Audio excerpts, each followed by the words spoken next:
everybody. Welcome back to another Thruline. Ooh, I got my mushroom mug. I love this mug so much. I bought this like in a used place. I don't know where I bought it, but we use this when we shot these diner shorts. If you're watching this on YouTube or you follow me, maybe you've seen some of the shorts I did with Rory Scovell, and Al Madrigal, as my mother likes to say. I really love that Al Madrigal. I go, Ma, it's Madrigal. No, I think it's Madrigal. I'm like, oh, okay, because I know him. You know what I mean? And we've worked together, and I've had to introduce him, and it's Madrigal. Well, I think it's Madrigal. I'm like, Ma, what do you think? You're like, that's like a Spanish accent, Madrigal? Or you think that, have you lost it? I think you probably lost it. Anyway, we use that mug in the shorts, and I was just cleaning recently, organizing, cleaning. Is it just something you're just going to do the rest of your life? It's just something you're going to do the rest of your life. Let me think about what the date is. I'm recording this right now on my daughter's birthday. She's 4 years old today, and she's very excited. She could not sleep. And I mean, like, she had a tough time going to bed. And then at like 3 o'clock in the morning, just came into our room like, I want to go see my present. Because we like gave her a present yesterday. So like a Lego thing that we started building. I want to go build my present. We're like, go to bed. Are you out of your... And her breath is horrible. If you got young kids, I mean, horrible. If you don't have kids, but you have a pet, think about how bad their breath is in the morning. Now think of a kid. It's disgusting. You don't think of like women having bad breath and stuff like that, girls. You just like, oh yeah, they're just perfect. No, this chick is nasty. She rips farts bigger than anybody, and her breath stinks bigger than anybody. So that was yesterday. Today's the 10th. This will come out on the 19th. So hey, September 19th. What up? And what up, everybody?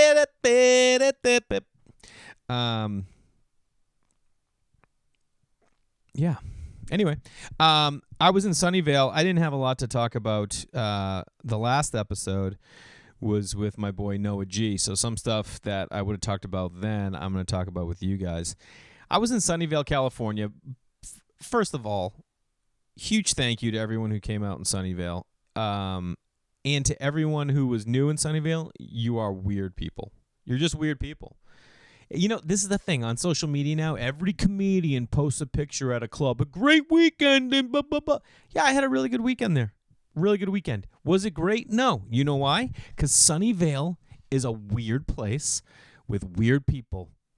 That's a fact, okay? It's a lot of weird people, and it's a weird goddamn place. You had to, like, leave Sunnyvale to find, like, anything normal, which is what I did. And it was fun. Here's the deal. I was supposed to do a Sunday show. They had it booked. They're like, yeah, you know, like we booked it with a Sunday show. And then when I went to Naples, Florida, which couldn't be further away from my world, it's like almost 3,000 miles, there was a Sunday show. And I had to be there on Wednesday. So I left Wednesday, got home on a Monday, and that was almost a week. And I'm like, what am I doing with my life? I get it that it's my job. I'm not complaining here, guys. Like, oh, that's your job. That's what you're supposed to do. I'm not complaining about that. All I'm saying is I don't want to be away that long. And I certainly don't want to be away on Sundays. It just makes no sense. You don't need a Sunday show at clubs. You want to have a Sunday show? Find a different way. Don't bring a headliner in from out of town and then be like, oh, yeah, and you do the Sunday show. Find a new way. Cultivate an audience, you know, because there's two kinds of ways that you have stand-up clubs. People are either going because they're a huge fan of the stand-up, or they're going because they trust the club and the community that they're going to always provide a great show. Like Largo in Los Angeles. Largo is sold out almost every single show because their fan base is so trusting and engaged. Like, oh yeah, it's going to be an awesome show. Like we don't even need to know who they are. We know it's going to be a great show. So anyway, that's what it should be. Unless you're super famous and like you're crushing and you're making. Listen, if I was making a ton of money, I'd be like, yeah, all right, I can handle being there on a Sunday. But I was like, nah. So when I was in Naples and I was there on that Sunday and I'm sitting there being like, all right, so I can't leave till Monday now. That's when I call my agent and say I can't do that Sunday out in Sunnyvale because I'm gonna need to get home. It's too long for me to stay. Sunday should be home with the fam, doing stuff, which is what we did.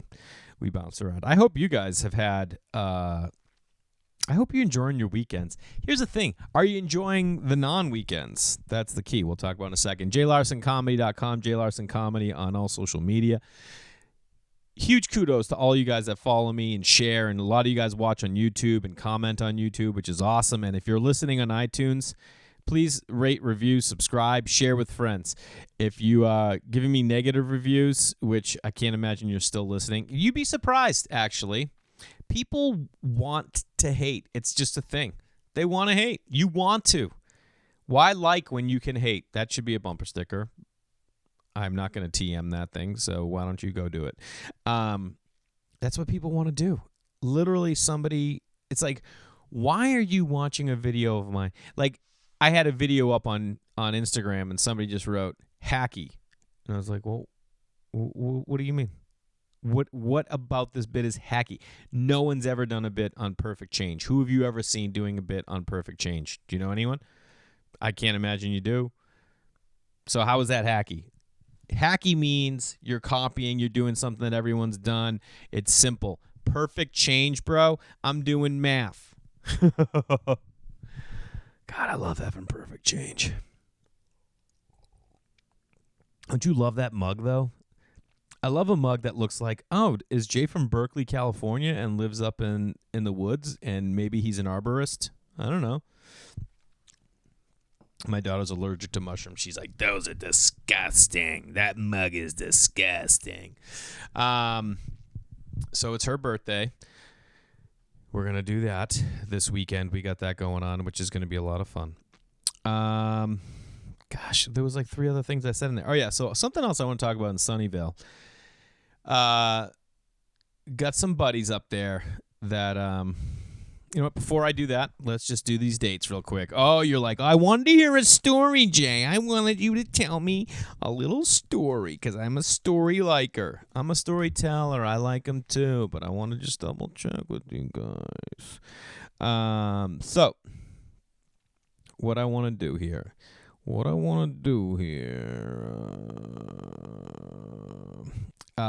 Still dates to come in November.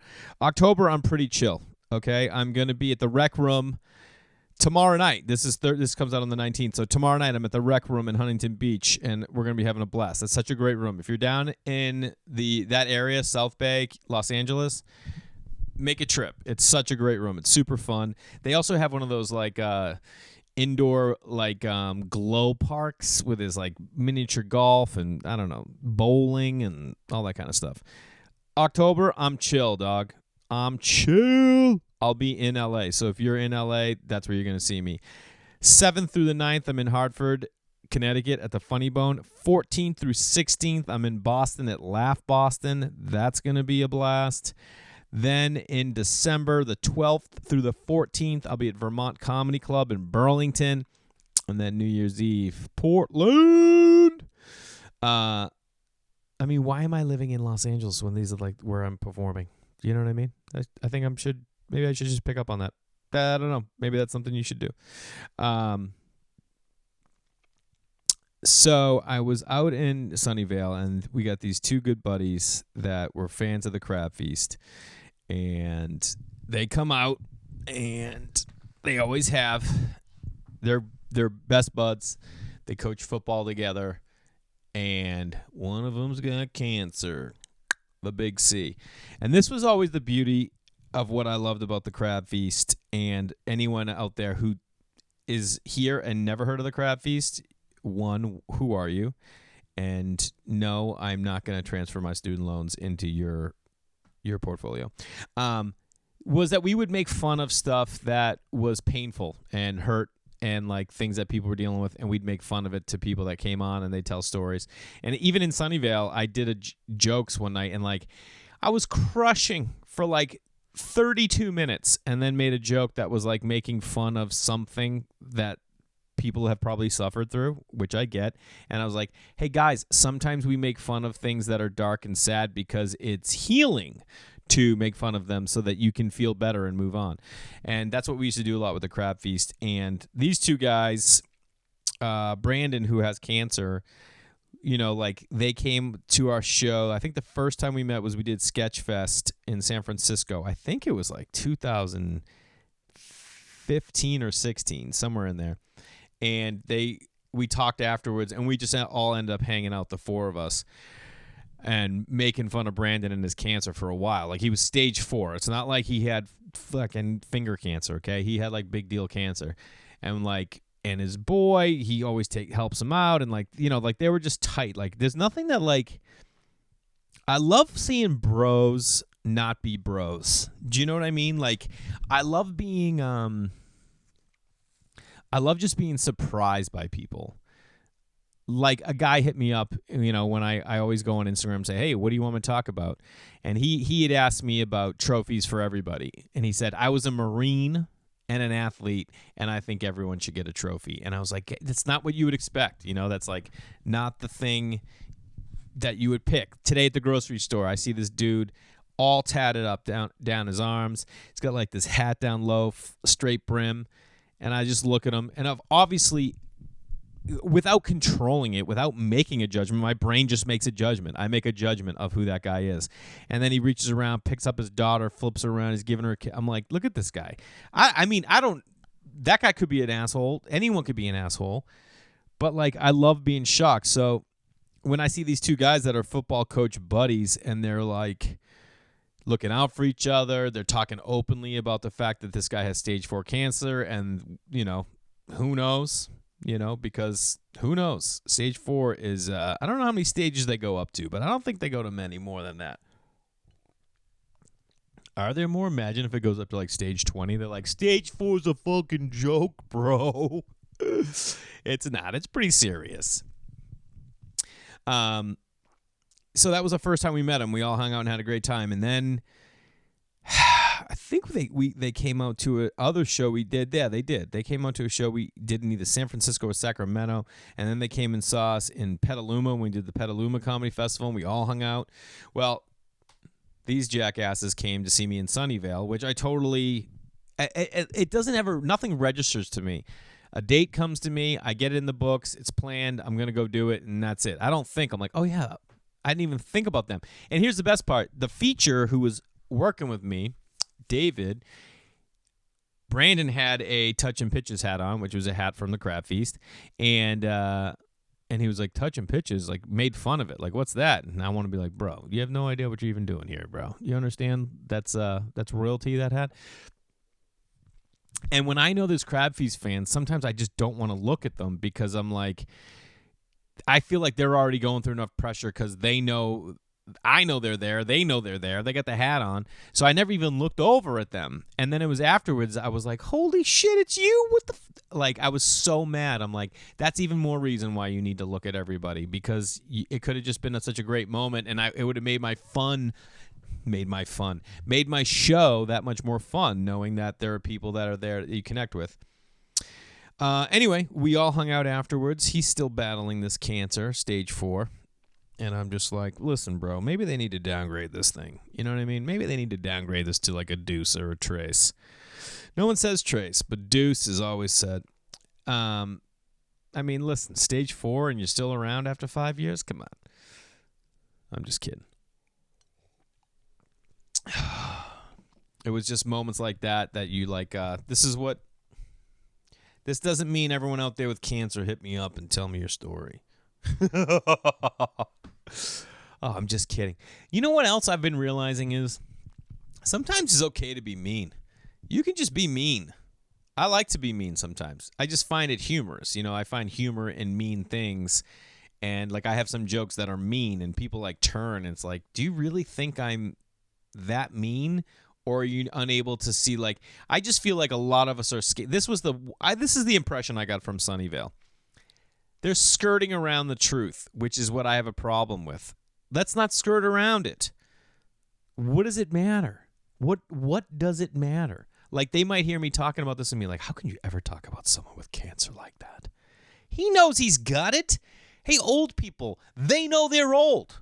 You know what I mean? They know they're old. That's out of their control. When you're looking at things that are out of people's control, then it shouldn't. Someone who's overweight, they have control over that. So that's something that they're dealing with. That's why you kind of stay away from it, because you're like, all right, well, that guy's dealing with something. Balding's a tough call, because, I know I'm probably going to go bald, and it's going to suck. And what can you do? You know what I mean? I'm never going to be a guy. I don't see myself getting plugs. I don't see myself getting plastic surgery. I just see myself being like, all right, whatever. This is who I am. That's why it would be nice to get more successful before all that stuff happens. So then I can be like, well, what do I care? You know what I mean? I'm successful. I think that's a big thing for everybody, is like, how is successful, how can you be successful? And, I don't know. I remember someone had asked me like how I stay organized, and I talked about these these pads of paper my mom had got me. I think I mentioned this 2 weeks ago. But when I was cleaning, I found one. There it is right there. Oh, my God. How funny is this? Anyway, that's a week in the life of Jay Larson. On the back, look at this. BYU plus 1.5 at UNLV. Penn State getting 5 at home. NC State plus 11.5. That's a degenerate, people. That means I'm a degenerate, okay? Like, I always used to think, like, my friend, I used to live with these guys, and I didn't smoke yet. I didn't start smoking until I was like 25 or 26, and I smoked cigarettes for like 5 years. And I remember, like, I lived with them, and I didn't smoke then, right? I know I didn't smoke then. And then, like, years later, we were all hanging out, and I was bumped. Then I did smoke. He always smoked Camels, my buddy Andy, and I smoked Parliaments. And Parliament Lights, P-Funks, baby. And I said to him, like, oh, hey, can I bum a smoke? And he said something that came up, and he's like, yeah, you used to always bum smokes for me when we lived together. And I was like, what? And I swear I never did. I swear. But I'm like, what if this whole time I've been smoking? What if I started smoking at 18 and I don't even know? What if I was smoking at 14 in high school and I don't even know? And you guys are like, guys, Jay, that's ridiculous. Is it, though? Look at that. I didn't have a big gambling problem when I was living out here in L.A. I used to gamble when I was in college. But all of a sudden I'm getting lines down? Maybe I was. Maybe I've always been gambling. Maybe I just block it out and I don't even know. Maybe I've killed some people. Just you never know. You never know. That's the beauty of this, the beauty and what's scary about the brain is that things could be happening and you just have no idea. Do you ever think about that? So much weird stuff, especially with like 23andMe in the world. Let me tell you something. If there's anything you think you'd never see in your life, you're going to see it. You are gonna see it. Ask yourself whether you believe in aliens or not. Well, I guess you have to in this case. Do you think we'll see aliens at some point in our lifetime? Because everything else, if you think about the things that we think matter, you know what I mean? The things that we think are a big deal in the world, the little things that stress you out every day. If aliens showed up tomorrow, none of that would matter. Nobody would even. It would be like we're talking about one goddamn thing, and it's these aliens. You wouldn't be going to school. You wouldn't be going to work. Everyone would be like, are they taking us over or what? You know what I mean? Are they taking us over? Are we all down? Do they know the answer? Because something that we kept talking when I was hanging out with those guys up in Sunnyvale, Brandon and his wife, and we were all talking about. We were talking about global warming. We were talking about the homeless situation in the world. We were talking about mass shootings. This is a joke that I came up with. DM me on this one because it's like brand new. We have in my family, there's tons of birthdays in March. And I think it'd be a funny joke. I'm like, yeah, he goes, we have so many birthdays in March in my family. They're like mass shootings. One happens, and before you can even like acknowledge it, you're on to another one. But like all these crazy things that are happening, our world is crazy right now. I don't know where you live, but like where I live, I'm in a city. I know that. Like people come to Los Angeles, like it doesn't feel like a city because it doesn't unless you're in downtown, which is just a tiny portion of Los Angeles. I live out by the beach, 2.5 miles from the beach. It's still Los Angeles. So it just feels like a normal community, like a suburb. But literally within less than a half mile from my house, or about a mile from my house, there's a homeless camp. Now there's a homeless camp at our post office where they're doing heroin. They're just doing heroin in the parking lot. And we're like, I've lived here for 10 years. I've lived in L.A. for almost 20. You never saw this. You never saw heroin. Ever. San Francisco, that piece of shit city. Yeah, you will there. I was telling those guys, I did a show in San Francisco once, right? For Clusterfest. Comedy Central put on this festival called Clusterfest. This was 2 or 3 years ago. 2017. God, you don't love that mug? Check this out. Is there anything bougier than this? Oh, hi, I got my French press, and I'm going to pour my coffee in. It is, but there's something I love about it. There's something about not needing to be at a coffee shop, even though I love going to coffee shops. I get my own coffee. So I'm doing this festival, right? And I'm at the hotel, and I go, hey, can I walk? I'm going to Clusterfest. They had like, this is where you checked in, was in the lobby and stuff, and you got your badge and your bags. And I was like, oh, I got to get over there. I have a show in like 2 hours or something like that. But I wanted to head over early. And I was like, I was going to go meet Rory Scovel. And they were like, who's Rory Scovel? I'm like, he's an obscure comedian. And they were like, okay, you can walk there, but you just got to be careful. I'm like, what do you mean? They're like, well, it gets a little shady. I'm like, well, I'm going to go now, like during the day. And they're like, yeah, I know. It just gets a little. I'm like, okay, whatever. So I'm walking, and then I get to the area that they were talking about, and I see someone like with pills, like a bag of pills, doing pills. And literally I was like, this must be what they were talking about.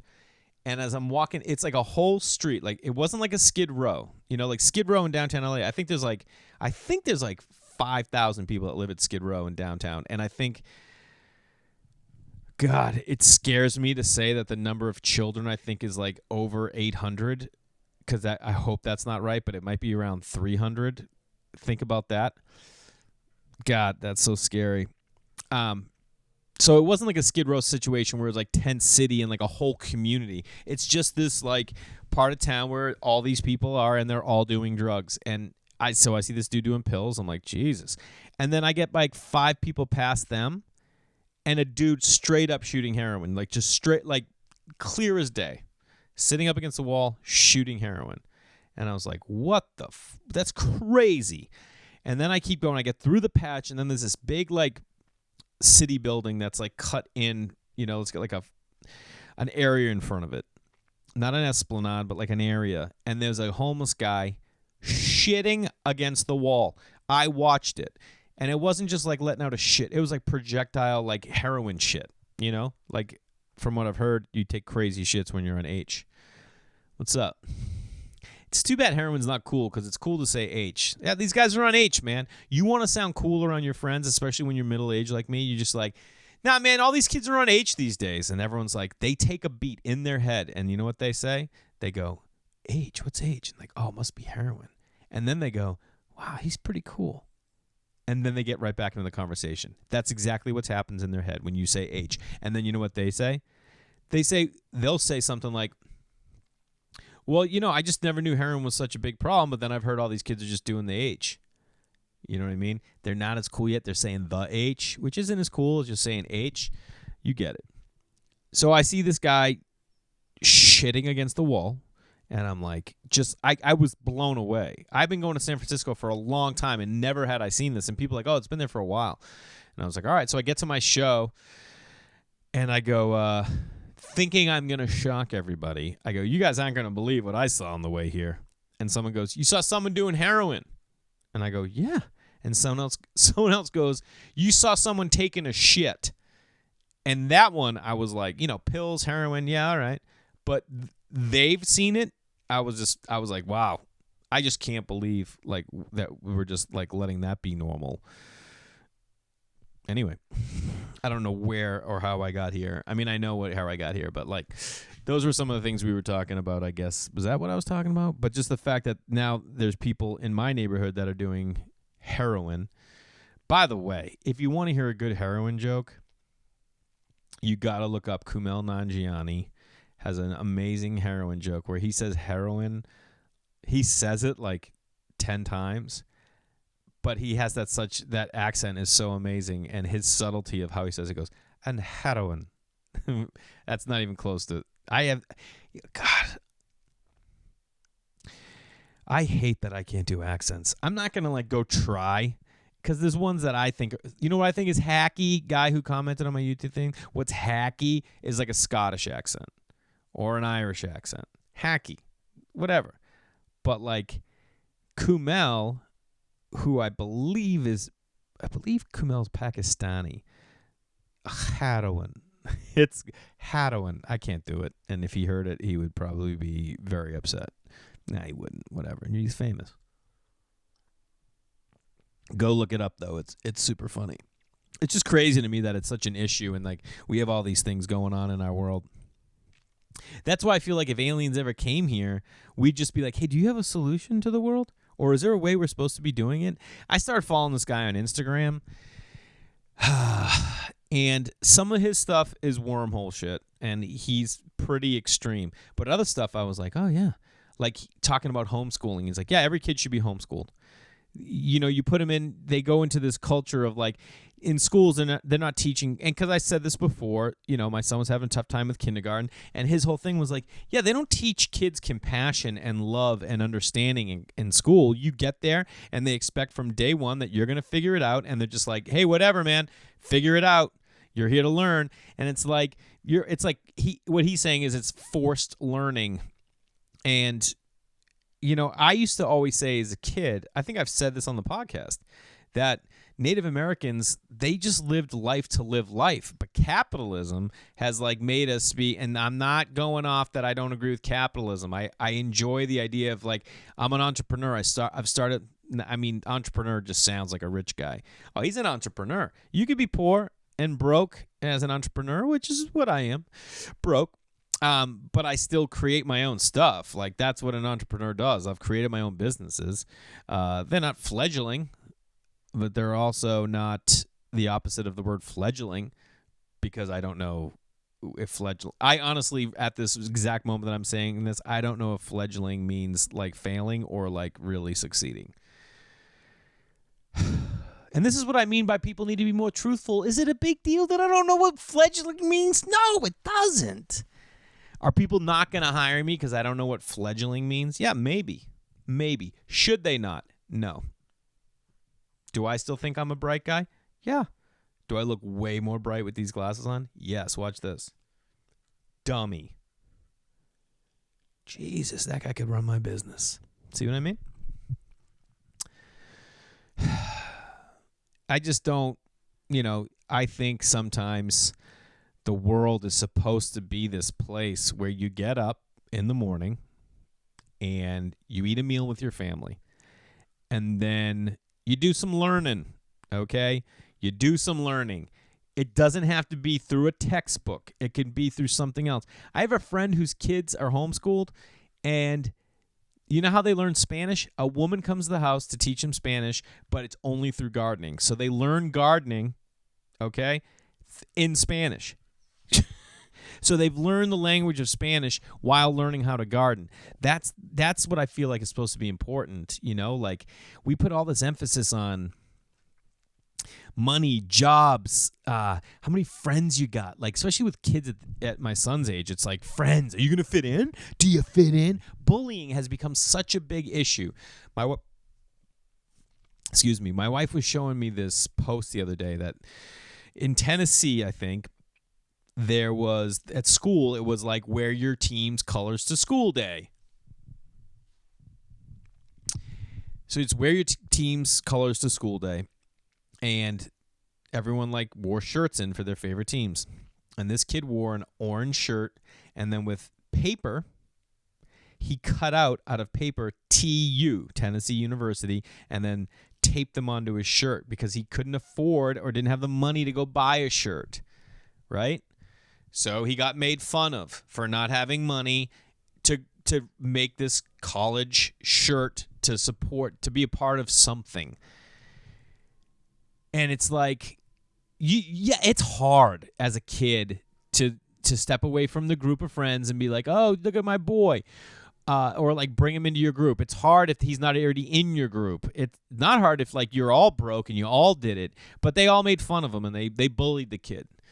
And so what did Tennessee University do? University of Tennessee, they took that shirt and then they made it into a shirt, and now it's like their new school shirt, which is awesome, right? But why does it have to come to that? Because last night, the Oakland Raiders are an NFL football team, if you don't follow football, and they have this kid, Josh Jacobs, who's a rookie running back, which is a high-profile position, and he's a stud, okay? He's a beast.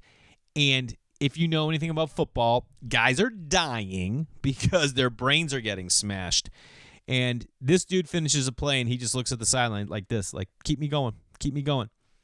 So they start talking about his story. This kid was so poor growing up that they were homeless. Yeah, there was 4 kids and the dad, and they would be homeless, and they would sometimes sleep in cars, they would get motels, whatever it was that they could get. So much so that when this kid went full ride to University of Alabama, he slept on the floor in his dorm room because he was used to sleeping on the floor. Didn't feel comfortable sleeping in the bed. And you're sitting there, so I'm telling my wife that story. She's telling me the UT story. And what I'm putting together is these kids are making fun of this dude in elementary school for not having enough money to wear a shirt. And yet they're probably out there following this dude, Josh Jacobs, as a stud who would have been that kid. Do you get what I mean? It's just like so stupid. There's so much dumb, uncontrollable things in our world that I feel like obviously social media and the internet have heightened everything so you can see it more, you know more, or at least you're more aware of it. It's maybe always been there. Like bullying has probably always been there, and we're like, that's how we became people. That's how we did what we do, you know? No. Yeah, of course. For us, yeah.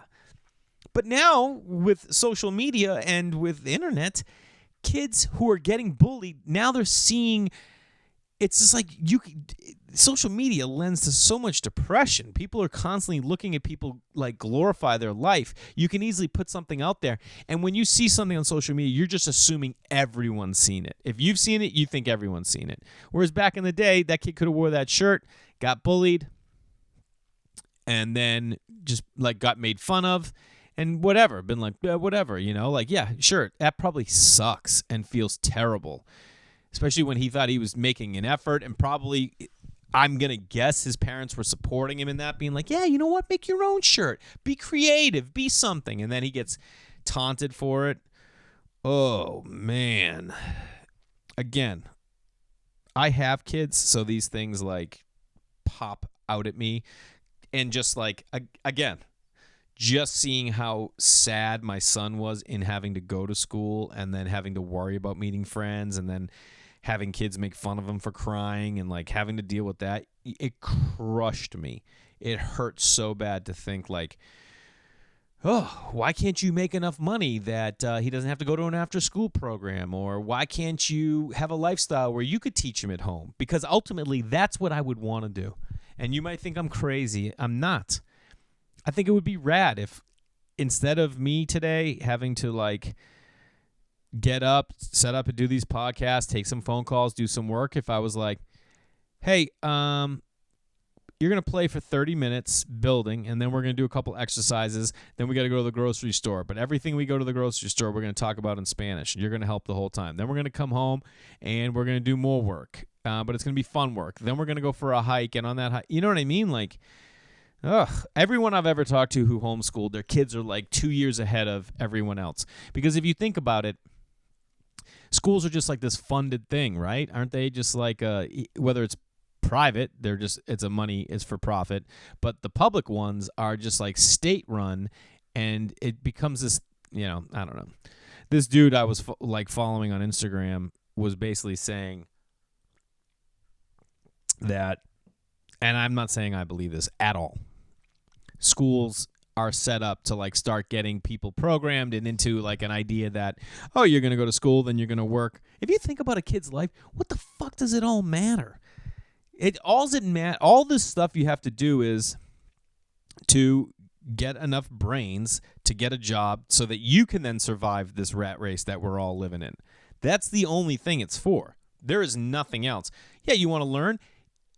Everyone is going to want to learn. It's got to be innate in you that you want to know about stuff and be inquisitive. Imagine if you lived a life where there was no parameters on what you could learn, but what you picked. And then you started picking things. You're going to learn math to go with science, or if like my son's into Legos or into like Star Wars, which he is, he'd be like, all right, well, you want to learn about Star Wars? Then you got to learn about like cinematography and writing and how they build these characters and what a character is. And then you find your way in that way, whatever. Wormhole, guys. I could keep going down it. I'm not going to. It's just like some of those things you think about when you have the kids, at least for me. I'm just constantly like, man, these kids, I'm so glad I don't have to go through it. I just even said to like, I've said to we met these people that were like thinking about having kids, and I was like, straight up, don't do it. Don't have them. I love my kids more than anything. They mean more to me. But you start looking at your life as limitations, not the limitations like I joke about on stage, like, you're never going to be able to go out again. You can't, you want to go get pizza somewhere, you want that. That's not what I'm saying. I'm talking about the limitations where you're looking at your kid and you're like, man, I wish I could just go to Italy for 3 months or 4 months and not have to worry about school or their soccer or your job, that dumb job that you got to pay off the mortgage on your house, to pay for the cars, to pay for the food, all that stuff. And, like you're just going to like, I don't know, you might have an idea of how you want to parent or how you'd see the world, and then all of a sudden you have to see it this other way. I'm not saying that this is like, a part of being middle-aged. I feel like, there's a question like people ask, like people have midlife crisis and what you're doing at middle age. Well, you have kids and you have this job, and it's just like I always thought life would be you would see it a different way, that we would all just be like, yeah, don't we all just want to be happy? And then you're like, well, we got to defend ourselves against these tyranny. I mean, there's crazy countries now that have nuclear bombs, and we have to worry about that. Listen, I've been to Iraq. I went and performed for the troops. I've been to Kuwait, and I've been to Qatar to perform for troops. Let me tell you something. I'm pro-troops because they're there, but have you seen the commercials? Have you seen commercials for the military right now on TV? It's fucking crazy, man. It's crazy. It's straight up propaganda. It is straight up our troops going into Middle Eastern villages and shooting guns and bombs going off. That's crazy. Hey, you want to go do this? You want to go fucking kill some fucking people in the Middle East? That's all it's saying. That's all it's asking. Do you want to go do this? Because that's what we're doing. But it's like, is that what we're supposed to be doing? I don't know. I think a lot of us don't know. I think we definitely don't know. But it's like, first of all,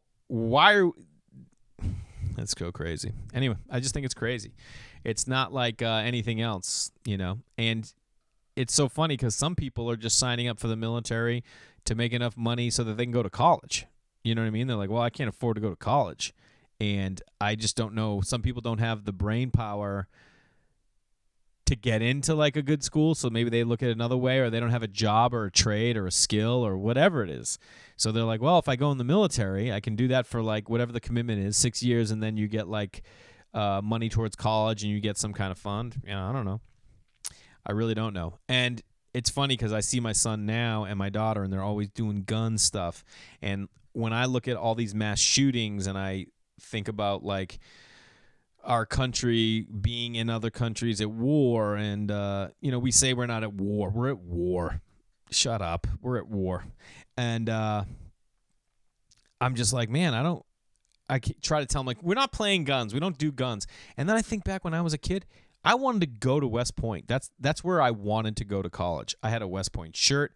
I loved Army.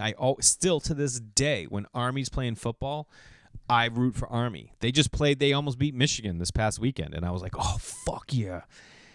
And it was always like this idea of like military and protection, I think. And then it grew to like, man, these guys they're not, I mean, I'm sure, I don't know if you pay to go to West Point. I don't think you do. Or the Naval, I don't know what the deal is. I have no idea. But they're really good schools, and I'm sure you come out as an officer. I think you come out, not just going into the military. But either way, I always looked at it like, well, any of these dudes that are playing on Navy or Air Force or Army, they're going to have to do their service before they can go to the NFL. Otherwise, they get they have to apply for something to say like, oh, hey, can I go play in the NFL and then go do my service? Something along those lines. Anyway, whatever. I'm just saying, when I look at the world that we live in, and this is not meant to be depressing. I'm just saying like, hey, this is me venting, and maybe some of you are thinking the same thing. Like right now, there's mass shootings all the time. I said this a couple weeks ago. Like, I think about it when I'm in locations. I look around. I'm like, all right, what are my exits? How do I get out of here? Am I grabbing the kids? Am I grabbing them? Are they going to, like, yesterday I was walking home with my son, and he was scooting, and I go, do you know the way home? And he goes, yeah. And I go, all right, you lead the way home. I wasn't about to tell him, like, listen, if anything ever goes down at school, you just bug out of there. You know how to get home. You go. But at least it, like, in my head, I'm like, well, at least he knows how to get home. And maybe that's a conversation another day. I don't know when you start having that conversation. But think about the world that we're living in, is that every day you're having mass shootings. Every day there's crazy racism happening in our country all over the place. All over the place. Whether it affects us or not, it's still happening. And I'm thinking about little end things, about my kids not fitting in at school. That's the stuff that we're worried about. Yet there are other people who are sitting there being like, oh yeah, what do I do now that my kid just got shot by a mass shooting for someone that's going to make no sense? And then you look at the deeper issue and you're like, oh, that mass shooter was off meds because he can't get meds, or there's a mental health issue problem and there was no background check on the guns. All right. So then you get that deeper thing. And then there's just so many things that are going on. And I see these people that are homeless in my neighborhood doing heroin, and I'm just like, who are their parents? Do they have cousins? Are some people just so far gone you can't get them back? And how does that happen? If you've seen Beautiful Boy, I think I mentioned it. Woo! Anyway, should we get on to some lighter stuff? Jay, why are you so dark? I'm not trying to be dark. It's just sometimes these are the things that, they plague your mind sometimes. Here's something I'd like to know, and this is a little lighter. What's up with 3/4 length pants? Guys, what are we doing? Okay? I get if you're European. That's fine. But what are you doing? Old people specifically, they wear those, they're like capris or culottes, which is a very fun name. Why is anyone wearing those? Who is saying, listen, it's too hot for pants. I'm not doing it.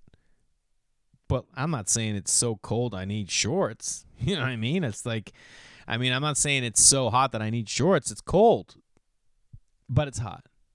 So I'm going to wear 3/4 length. I just can't understand it. And you know what else? I'm going to make a confession. There was a phase of my life where I wore culottes. I don't know what I was doing. This was 2002, 3-ish, and I had like 3 pairs. I had a dope pair that were really cool, that were like just long shorts. They were kind of like skateboardery, which was never my vibe, but I pulled this off. I get up at 5:30, okay? But I see like these old people wearing them. I'm like, what are you guys doing? You just got to get out of it. You got to get out of it.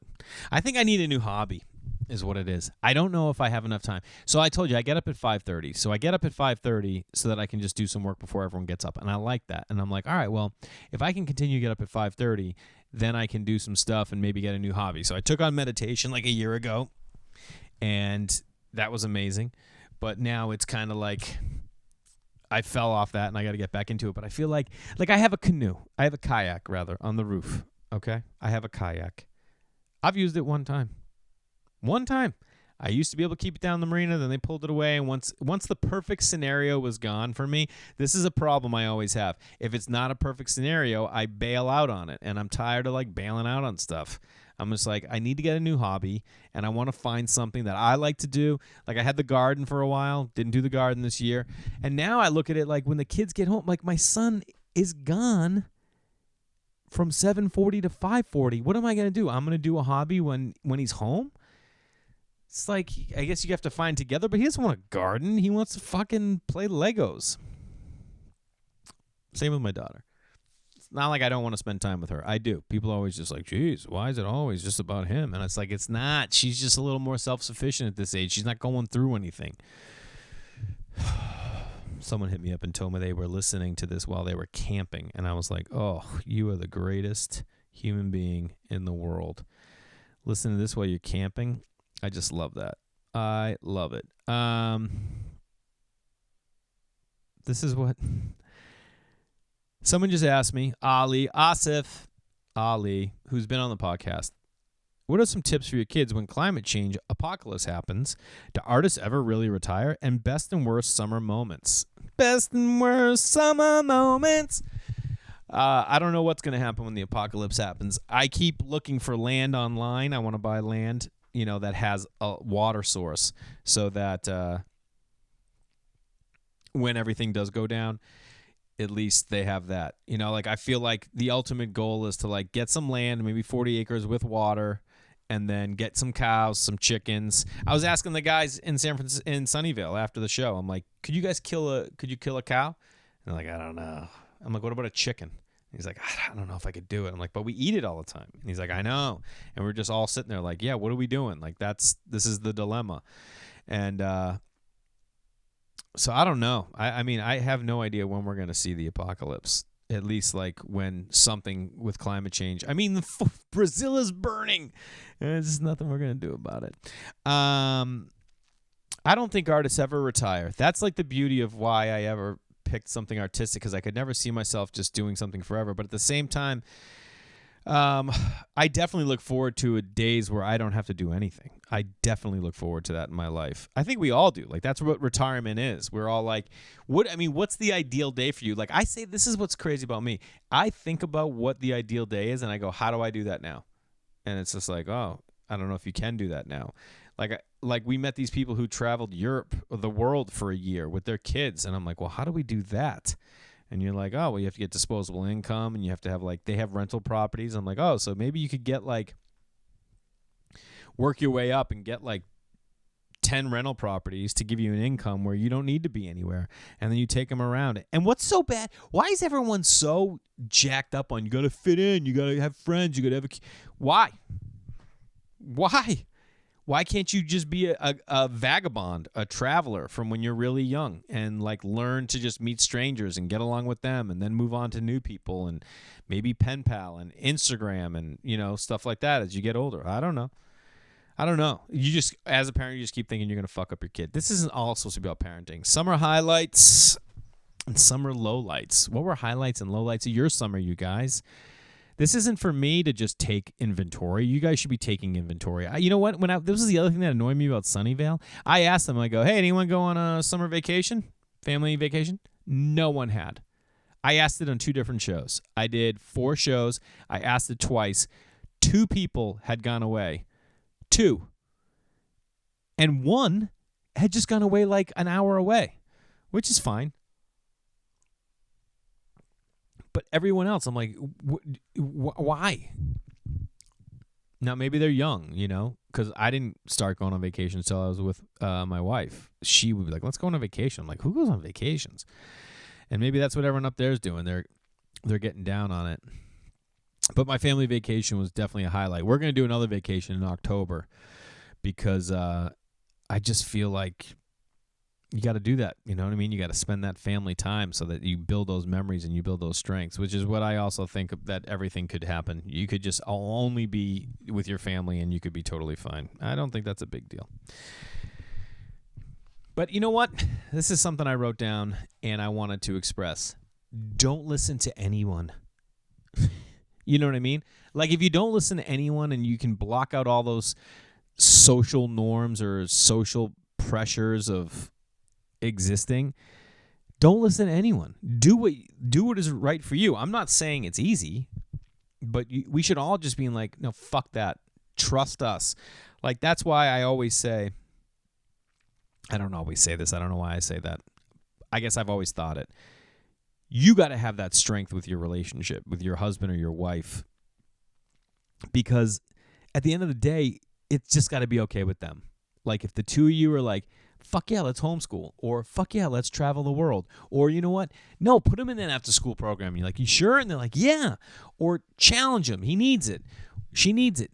That's the stuff that you need the reinforcement from the person that you love. That's because it's only going to be on you two. It's not like your friend's going to tell you to do something, you don't do it. You know, because if you think of it, everyone else that's doing the stuff that's like, I always like to push against the grain a little bit. So if you look at everyone who's just following the grain, they're just afraid.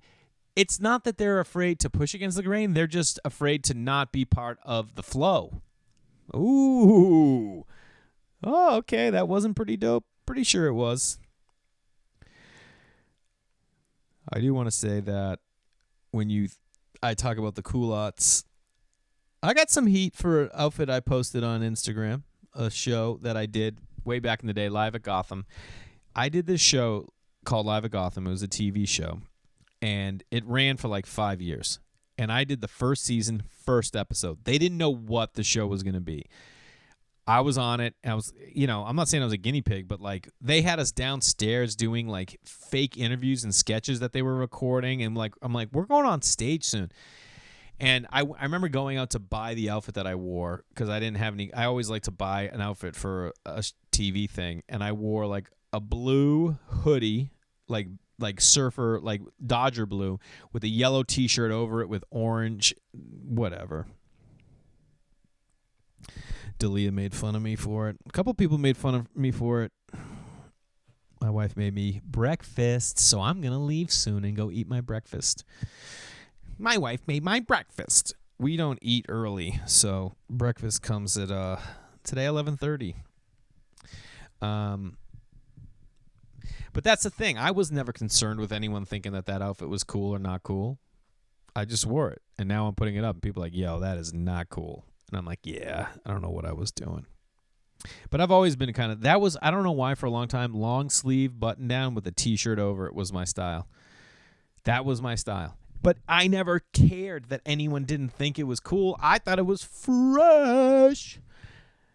And I wish I could continue that. Like, I think I go through spurts. Another thing I want to say, if any of you care, anytime if in my life that I'm contemplating a change or doing something different, it comes from conversations like this. It comes from me talking about it and realizing that I want to change, realizing there's something that needs to change.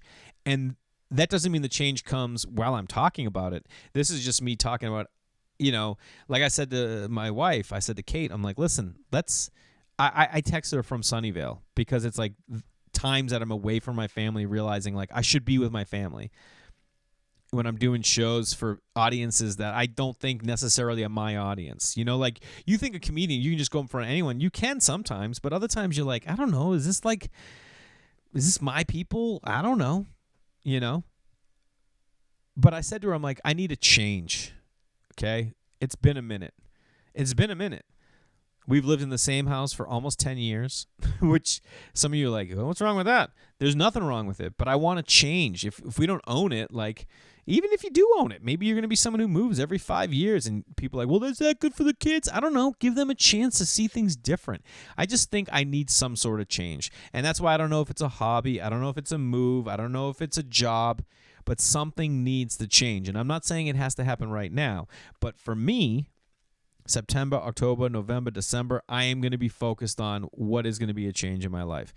Now, I think about moving, and I think about moving to like other parts of LA. There's like South Pasadena, Eagle Rock, all these cool little towns that are east of here. And I'm like, yeah, I want to move there. And then I'm like, I don't know places over there. I don't know anyone over there. What if I move there? You know what I mean? Let alone the idea of moving to New York. Like, we talk about moving to upstate New York or moving to Massachusetts. Like, how could I do my job there? I don't know anyone there. Why am I doing that? You know? And then I get even more. It's stressful. And you're like, oh, yeah, this is why people don't move. You find a place, you settle in, you make it your home, and then that's it.